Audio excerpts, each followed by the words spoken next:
One of the first questions all exporters need to determine the answer to is, can I export my products?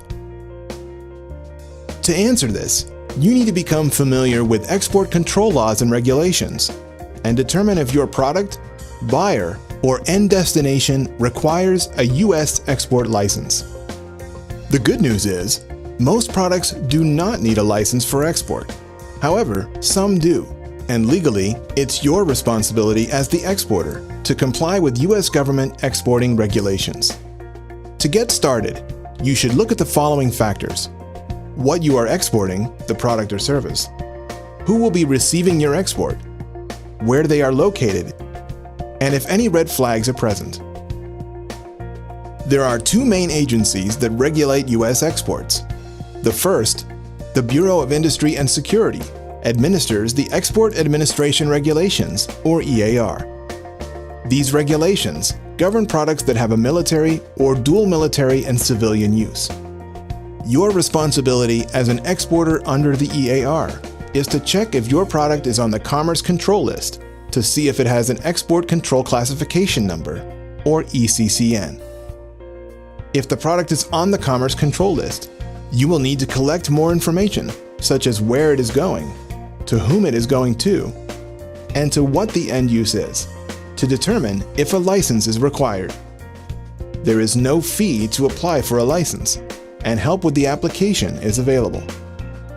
If your product is not on the Commerce Control List, it is classified as EAR 99, and most likely does not need a license. However, to sell to some countries or buyers, or for a particular end use, a license may still be required. To find all of this information, visit the Bureau of Industry and Security at bis.doc.gov. You can check if your product is on the Commerce Control List, determine an ECCN, see examples of red flags to a transaction, and review their denied parties lists. Denied parties are certain individuals, groups, or countries that you cannot export to. The second main agency that regulates exports is the U.S. State Department, which under the International Trade in Arms, or ITAR program, regulates exports of products or services designed, modified, or upgraded for a military purpose. Exporters in this space should check out the U.S. munitions list to determine if their product or service requires ITAR licensing.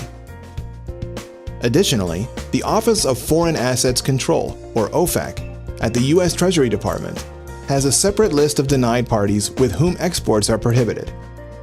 They maintain a denied parties list on their website. Developing a management strategy for your exports is an important consideration. Exporters should consider creating a written compliance plan for everyone in sales and shipping to follow. The U.S. Commercial Service at the Department of Commerce can help connect you to resources you need to develop the plan. So conduct your due diligence and know who your buyer is and where your product will end up. Create your compliance plan, get U.S. export licenses if you need them, and start or increase your international sales.